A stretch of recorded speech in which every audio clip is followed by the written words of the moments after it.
In this video, I'm going to show you ChatGPT-4, which is ChatGPT's latest version, which is meant to be way better than previous versions and is even more accurate and amazing, for want of a better word.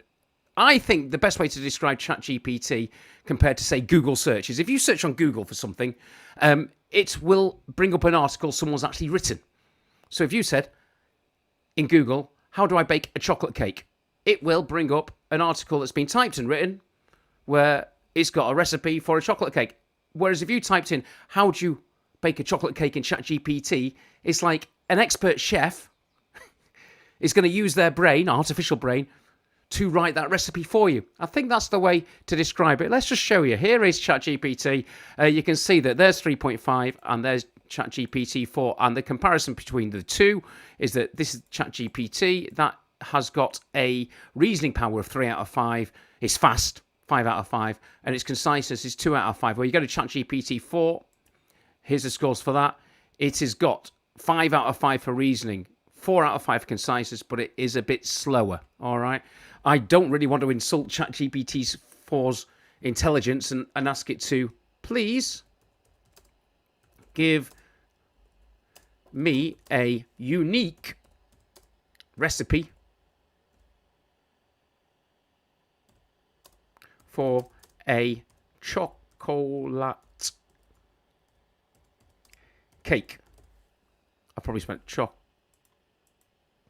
all right, I'll just do this quick because I mentioned it because it came off the top of my head.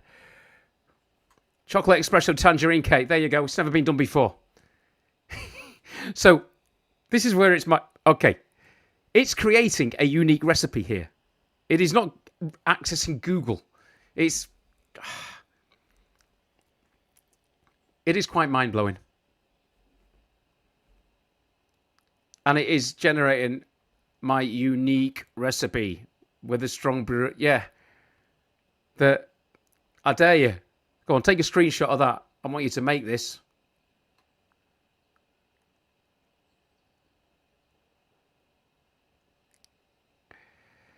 It's telling you how to make the cake and the tangerine syrup and the chocolate ganache. And this is unique. So this is not accessing Google to find this. This is. I think this is actually a really good way of explaining it. This is, as we speak, a computer brain who is an expert chef that's been trained by Gordon Ramsay at the chocolate espresso tangerine is making this recipe as we speak. Are you starting to get the idea of why ChatGPT is mind-blowing?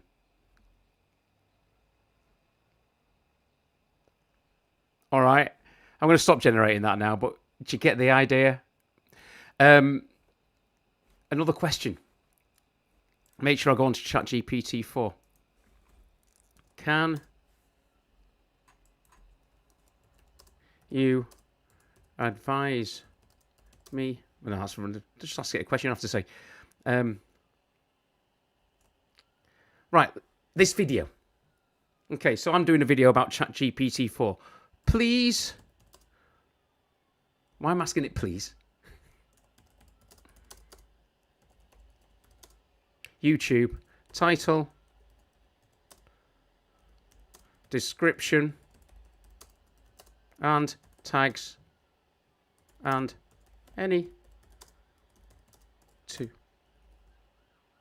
for a video about ChatGPT-4 that is optimized to appear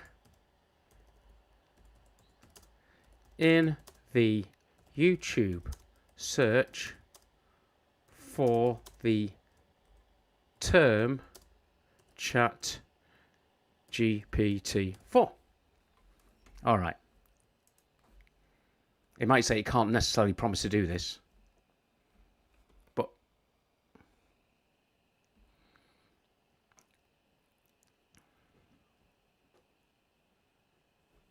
cutting edge features. This is right. So we are using GPT-4. I am noticing it's considerably slower, but that doesn't matter, does it?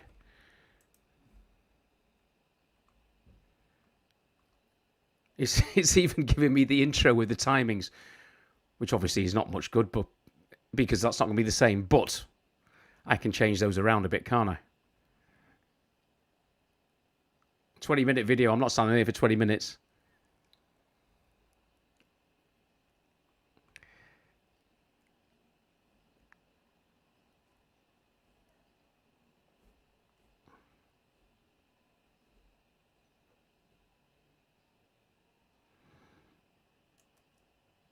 Where's my hashtags? There's me tags.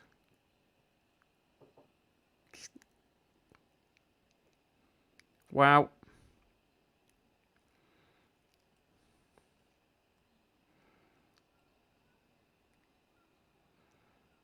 So, I mean, I guess proof will be in the pudding. Do you know what we'll do on this video? I'm going to use all that. I will upload this video exactly using all of this. Do you know what I'll do as well? I'll just change them around a little bit. And it's, yes, and see if it actually appears on Google. I will be really getting into ChatGPT over the next few weeks and posting more videos up there. Also, how you can use it with other tools. So, for example, ChatGPT plus an AI. When I say AI, it's a tool that creates videos. All right, so it's for people who want to make faceless YouTube videos and TikTok videos. So I'm going to be using ChatGPT to create the script, and then I'll be using it to put that script into these videos with an AI generated voice to create YouTube videos. So I'm going to be using ChatGPT a lot and using it in conjunction with other software tools. And I'm just planning that out as we speak. But that is ChatGPT-4. As I say, if you want to use it for free, you can, but it's quite often you've got to wait for ages and it says the system's busy. I actually think, it's $20 a month. I think there's even a waiting list for that at the moment. But for the sake of $20, it might be worth you just giving it a try. There's a lot of people using it for their businesses to give them an edge over their competitors. I don't know what your business is, but I think it might be the best $20 you've ever spent. All right. Take care, everybody. That's ChatGPT. Tell me how you are using ChatGPT. I'm finding it very exciting. I'm just trying to get to grasp with how I can really use it for my content, to really help me along. But tell me how you're using it, if it's been really useful for you, or if you think it's a waste of time, and how scary it is as well for the world we live in. All right. Take care, everybody. Another video soon. That is ChatGPT-4.